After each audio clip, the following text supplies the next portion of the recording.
Graça e paz, irmãos. Boa noite. Vou tomar uma aguinha, que minha garganta está seca. Como vocês estão? Fui desafiada a compartilhar a palavra nessa noite. E eu queria ler com vocês a palavra que está em Juízes, no capítulo 9, a partir do verso 7. Mas, para começar, eu queria dar uma introdução para vocês sobre o que fala nesse capítulo. Esse capítulo conta a passagem em que Abimeleque conseguiu, de uma forma traiçoeira, um pouco cruel, chegar ao reinado de Siquém. E, para vocês entenderem, ele era um entre 70 filhos que Jerubbaal tinha. Jerubbaal é Gideão, para quem não sabe. Lê um pouquinho antes essa história, é uma bênção. E, para ele conseguir chegar no poder, ele persuadiu o povo, persuadiu a galera daquela região e também persuadiu seus irmãos para ele conseguir governar.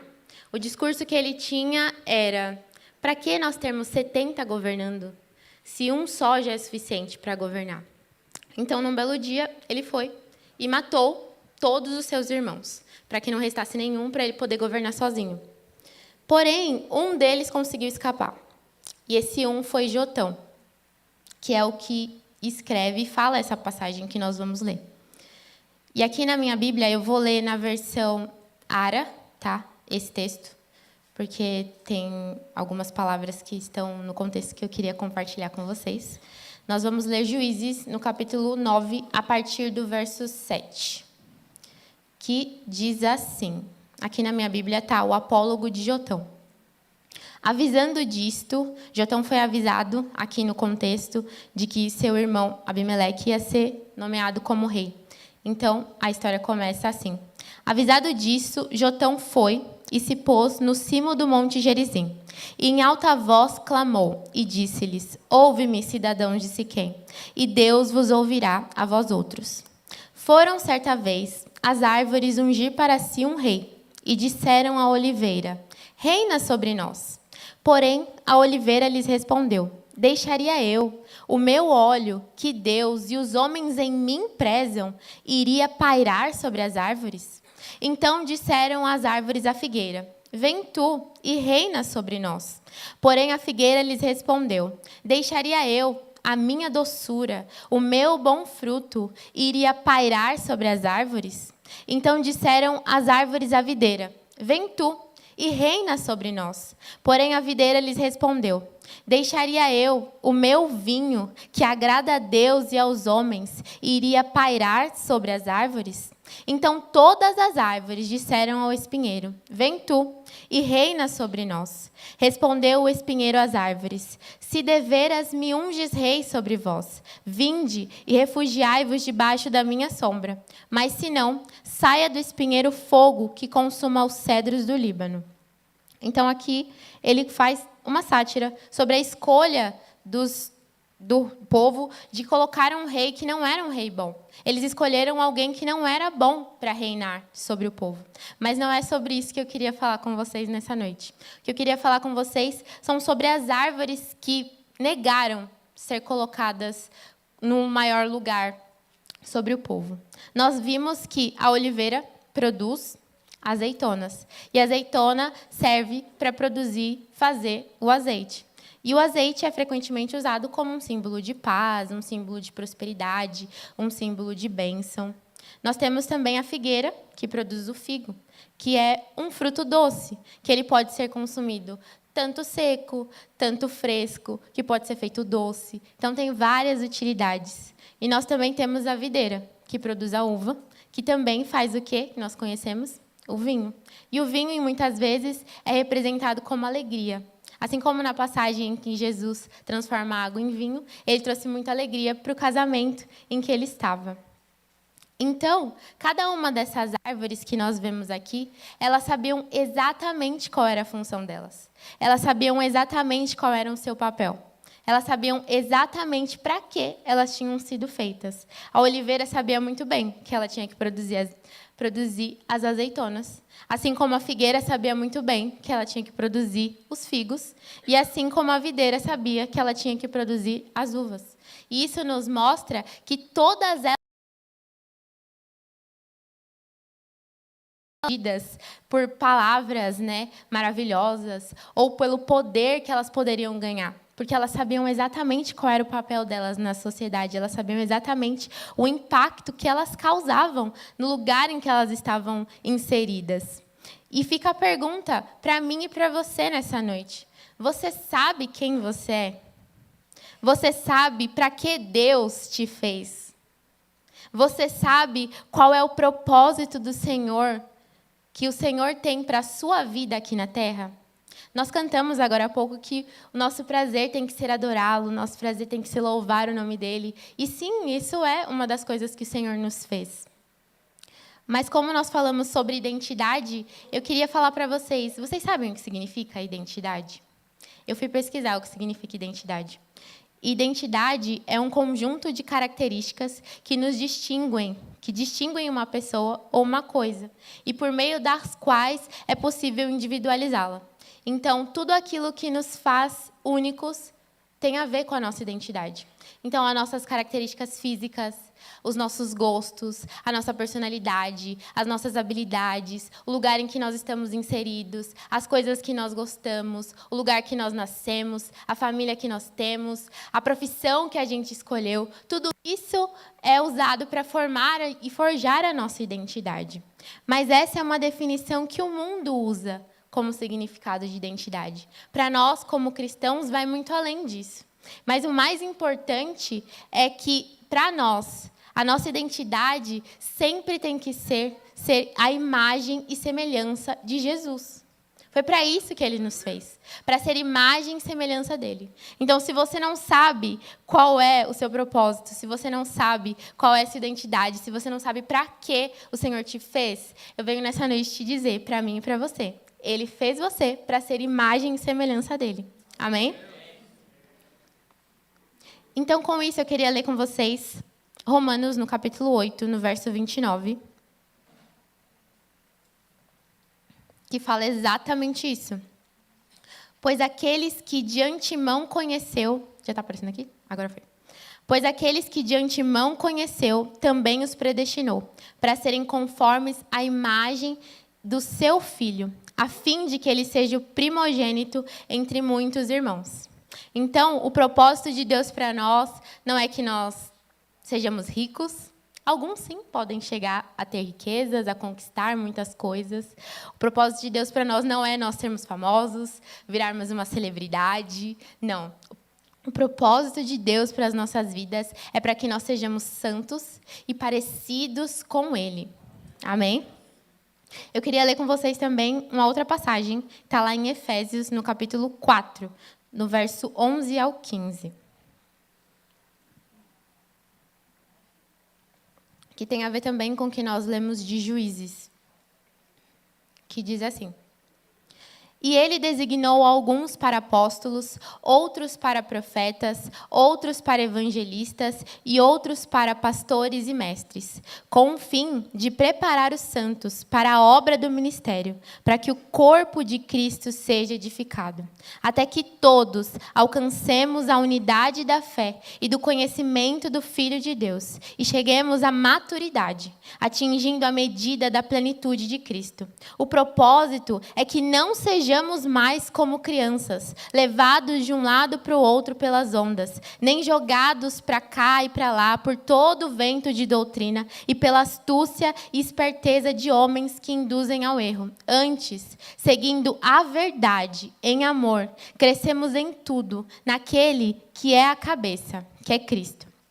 Então, o Senhor designou alguns como apóstolos, alguns como mestres, outros como profetas, mas em todas essas funções, se assim a gente pode dizer, a nossa maior missão e propósito, e aonde está a nossa identidade, é ser parecido com Jesus. Então, se você é apóstolo, você tem que ser um apóstolo que se pareça com ele. Se você é pastor, você tem que ser um pastor que se pareça com ele. Se você é um mestre, você tem que ser um mestre que é parecido com Jesus. E assim por diante. Mas a nossa unidade em Cristo, que é isso que esse texto diz, ela não destrói a nossa individualidade. Muito pelo contrário. Assim como nós lemos aqui, quando nós andamos em unidade, nós andamos mais forte. E como nós lemos lá em Juízes, as árvores elas estavam totalmente perdidas. Elas não sabiam quem elas tinham que escolher para governar. Elas não sabiam quem elas precisavam colocar no poder para as guiar para o melhor caminho. E nas nossas vidas, aqui fica um aviso que Paulo deixa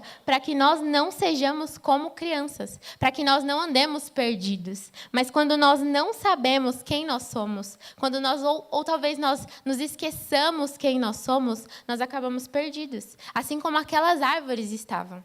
E quando nós estamos perdidos, qualquer lugar serve. Qualquer lugar que a gente chegar é algum lugar.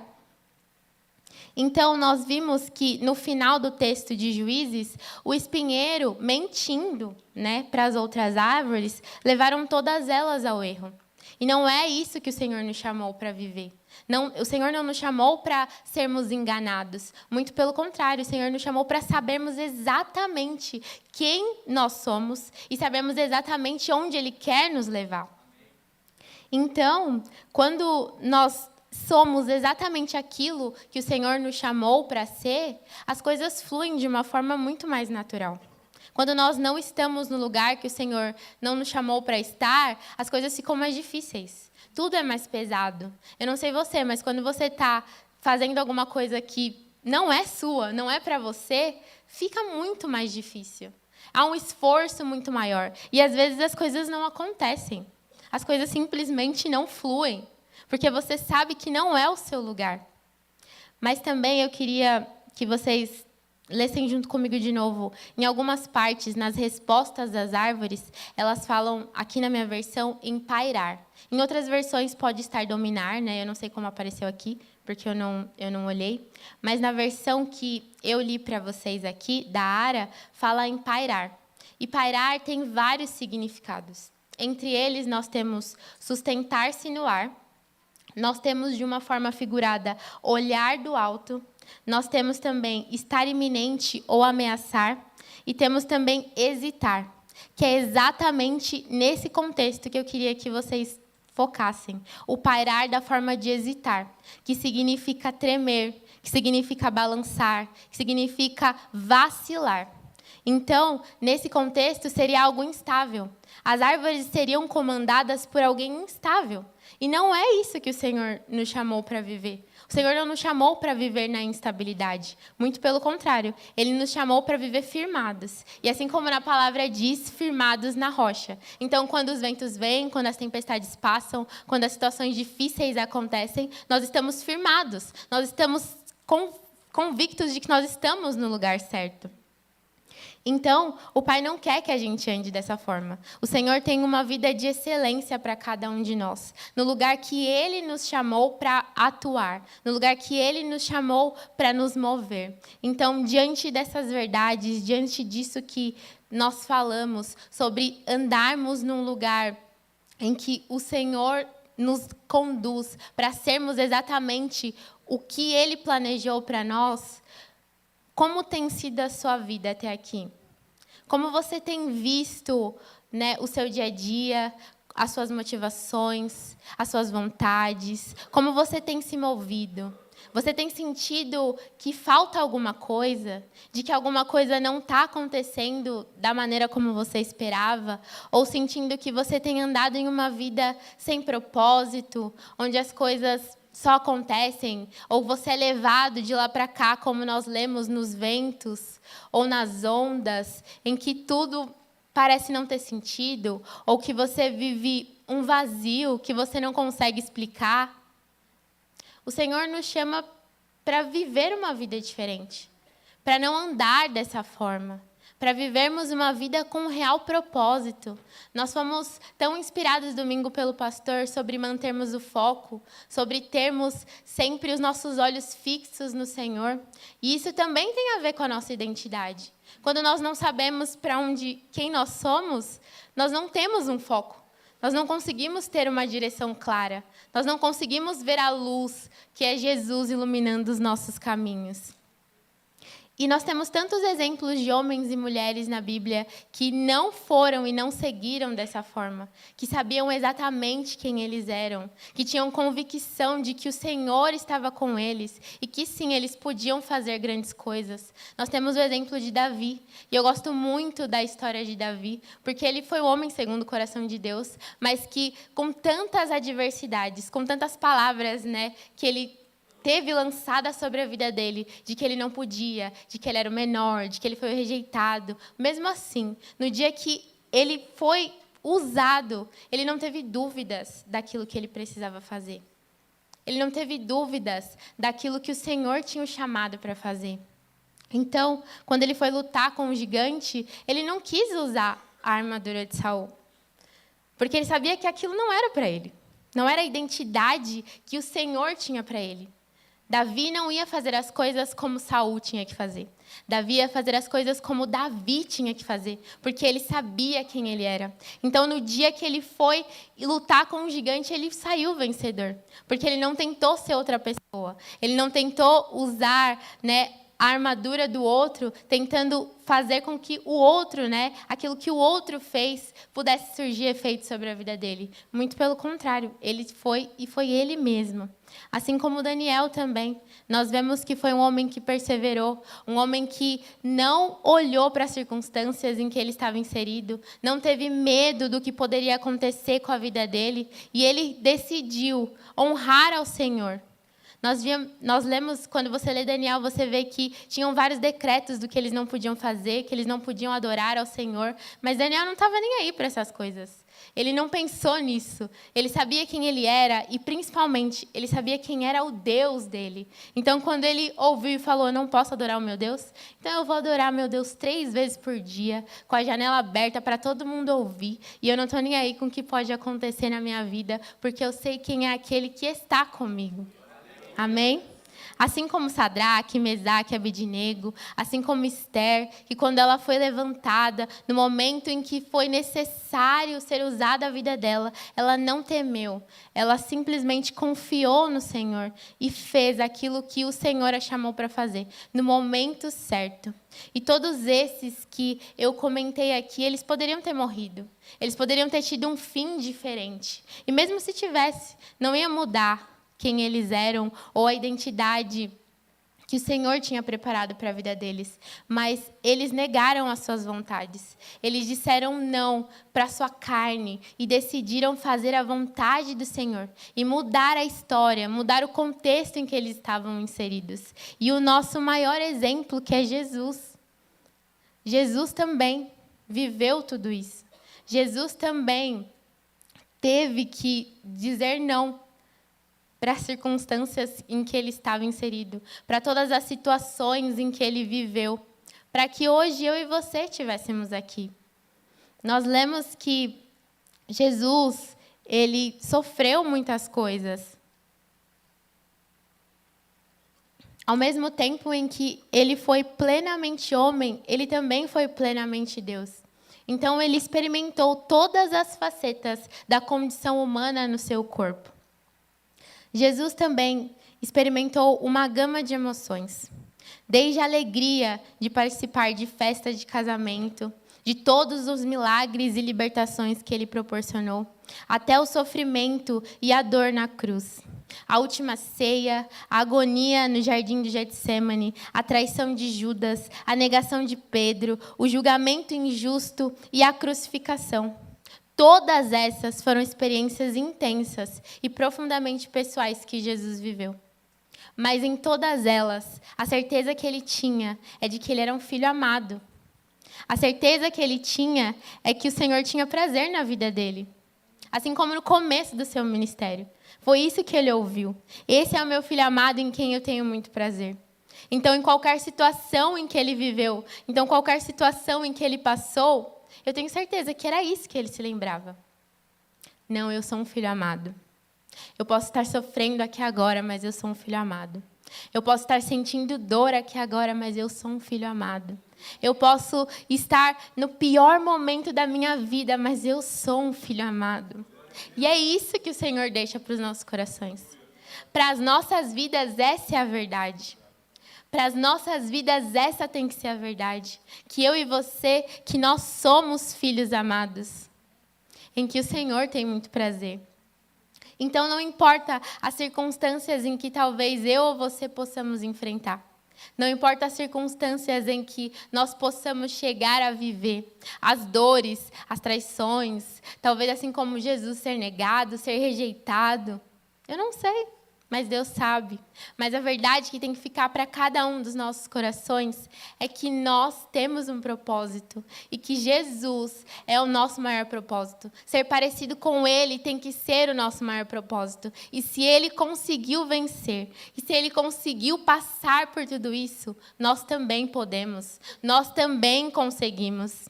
Mas assim, mesmo assim, com tudo isso, Jesus manteve uma profunda consciência da sua identidade. Ele sabia que ele era um filho amado de Deus, assim como nós lemos em Mateus 3,17. Ele sabia que ele era o Messias, assim como nós temos em Marcos 14, 61 e 62. Ele sabia que ele era o bom pastor, de João 10, 11. E ele sabia que ele era o caminho, que ele era a verdade e que ele era a vida, que está escrito lá em João 14, 6. Então, independente das circunstâncias, das dificuldades, da dor, ele permaneceu até o fim. E foi um fim com morte. E essa morte foi por cada um de nós. E por causa disso, porque ele sabia que tudo aquilo que ele estava vivendo era passageiro. Aquilo que nós vivemos aqui nessa vida é passageiro. E ele estava na expectativa daquilo que ele viveria na eternidade. E ele sabia que nada podia se comparar com a glória que ele ainda iria viver. Então, nas nossas vidas não é diferente. As nossas vidas, nós temos que saber disso. Se Jesus venceu, nós também podemos. Porque nós nascemos para ser imagem e semelhança dele. Então, aquilo que você possa estar enfrentando, as situações difíceis que você possa estar passando, saiba que Jesus também já passou. E a melhor notícia é que ele venceu. E assim como diz na palavra, nós somos mais que vencedores em Cristo Jesus. Amém? Então, vendo tudo isso, sabendo que independente das circunstâncias externas, daquilo que você está vivendo no seu exterior, o Senhor nos convida para não nos amoldarmos ao padrão desse mundo. Assim como está escrito lá em Romanos 12, 2. Não se amoldem ao padrão deste mundo, mas transformem-se pela renovação da sua mente, para que sejam capazes de experimentar e comprovar a boa, agradável e perfeita vontade de Deus. É para isso que o Senhor nos chama. Ele tem uma vontade boa, perfeita e agradável para as nossas vidas. E não é palavra clichê que a gente pode falar motivacional. Não, a palavra do Senhor é verdade. E ela é vida. E se está aqui, quer dizer que é para mim e para você. Quer dizer que é uma realidade que não é impossível de nós alcançarmos. Muito pelo contrário. Se nós seguirmos as verdades, nós conseguimos chegar nessa verdade poderosa sobre as nossas vidas. Então, o Senhor chama para que você venha renovar a sua mente. Eu não sei quais têm sido os seus pensamentos nesses dias, principalmente sobre você mesmo. Eu posso falar por mim, eu de verdade nunca imaginaria que eu estaria aqui, em cima de um púlpito com o microfone na mão, falando na frente de um monte de gente. E está sendo transmitido na televisão, então eu não tenho nem ideia de quem está assistindo, quantas pessoas tem lá. Mas eu também não paro mais para pensar nisso, para eu não ficar meio, perdida. Porque eu sempre fui muito tímida. Eu sempre tive muita vergonha.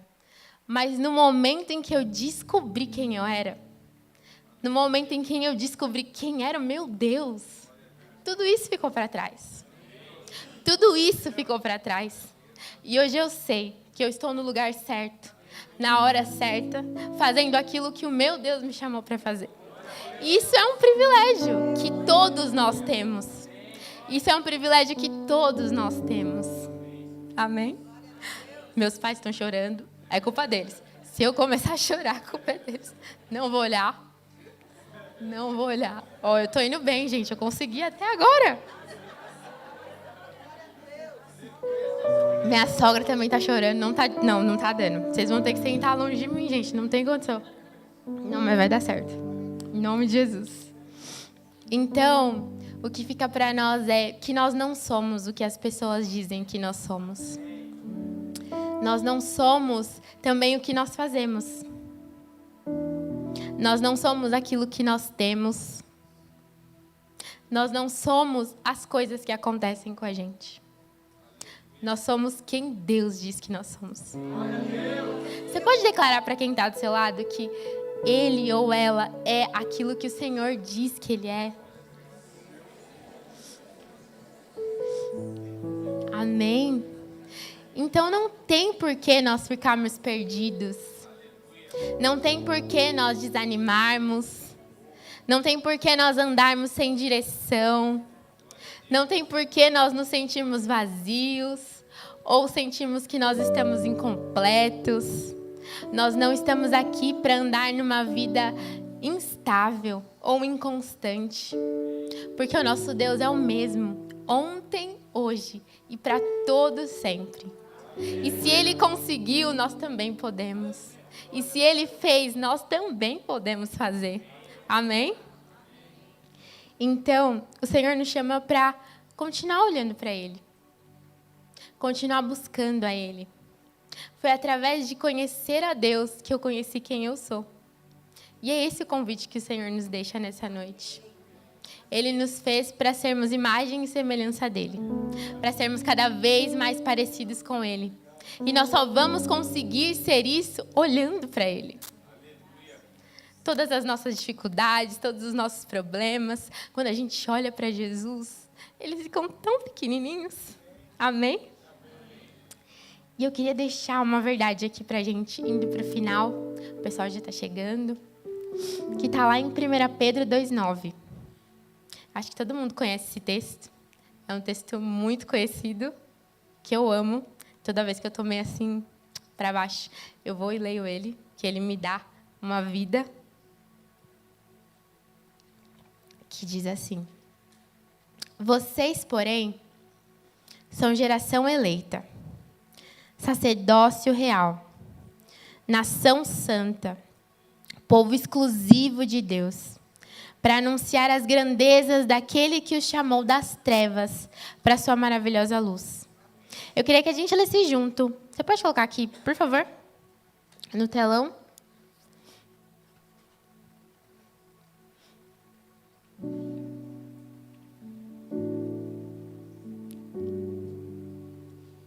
Vai chegar.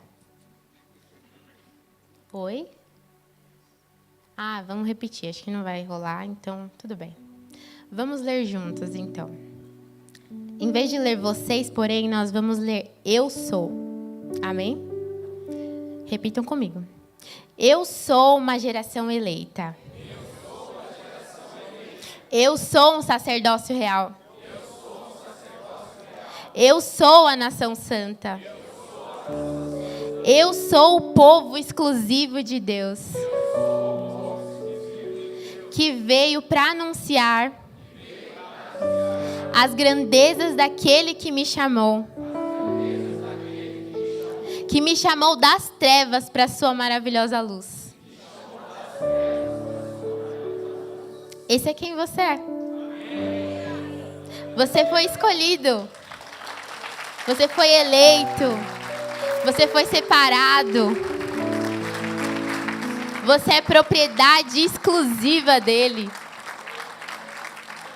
E ele te chamou para contar tudo aquilo que você viveu, todas as coisas que você passou, e para falar assim: olha, eu vivi tudo isso, mas eu venci. Eu passei por todas essas coisas, mas o Senhor foi comigo. E independente daquilo que possa acontecer, eu estou aqui para proclamar a glória do Senhor. Então as pessoas precisam conhecer isso que você carrega. Se eu estou aqui, é porque a prova é Deus. Mas assim como nós lemos no começo, uns foram chamados para ser pastores, outros para mestre, outros para apóstolo, outros para profeta. Eu não sei para aquilo que o Senhor te chamou. Eu não sei aonde você vai atuar. Mas a gente precisa de cada um que está aqui. Para viver em unidade. Para levar o evangelho mais longe. Seja no seu trabalho, seja na sua escola, na sua faculdade, no seu condomínio, na sua rua. Não sei. Mas o Senhor te chamou para você espalhar o amor dele aonde você passar. Ser imagem e semelhança de Jesus é levar o seu amor, é levar sua paz, é levar sua graça, a simplicidade que Jesus tinha, é levar esperança. E para nós terminarmos, eu queria ler com vocês Romanos 8:19, que diz assim: a natureza criada aguarda com grande expectativa que os filhos de Deus sejam revelados. E aqui os filhos de Deus não são bebês, são filhos maduros. São filhos que sabem a sua responsabilidade, que sabem para que foram formados. São filhos que cresceram e sabem para o que o Senhor te chamou. O filhos aqui é o ruiós. E é para isso que o Senhor nos chama. E eu fui procurar o que significa o ruiós. E na Bíblia Strong tem alguns significados. E uns dizem assim: aqueles que referenciam Deus como seu pai. Esses são os ruiós. São aqueles que são adoradores de Deus, que em caráter e em vida se assemelham a Deus, que são governados pelo Espírito de Deus, que repousam a mesma confiança calma e alegre em Deus, como as crianças fazem com seus pais. E que no futuro, na bem-aventurança e na glória da vida eterna, ostentarão abertamente essa dignidade de ser chamado filho de Deus. Tem gente que precisa do seu sim.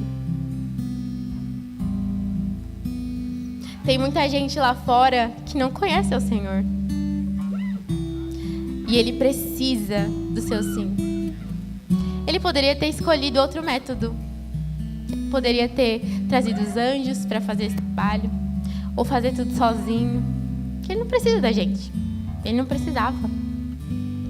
Mas é um privilégio poder dizer que nós somos filhos de Deus. É um privilégio poder dizer que nós estamos aqui para proclamar o seu nome, para proclamar as suas boas novas na terra. Tem pessoas que precisam saber a sua história.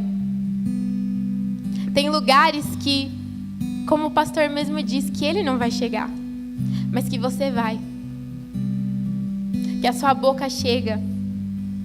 Tem pessoas que talvez nunca vão pisar dentro de uma igreja, mas que através de um post que você pode fazer, elas vão conhecer Jesus. Através da transformação que o Senhor operou na sua vida, elas vão se render e vão dizer: eu quero esse Deus também. Através daquilo que você carrega, outras pessoas não podem, mas elas vão ser alcançadas, porque você é a imagem e semelhança de Deus. Então, não tenha vergonha. Não tenha medo. Deixa para trás a timidez. Deixa para trás tudo aquilo que pode te paralisar. Você pode falar: eu não sei orar. Eu não sei falar. Eu não sei fazer. Mas cada um de nós temos habilidades.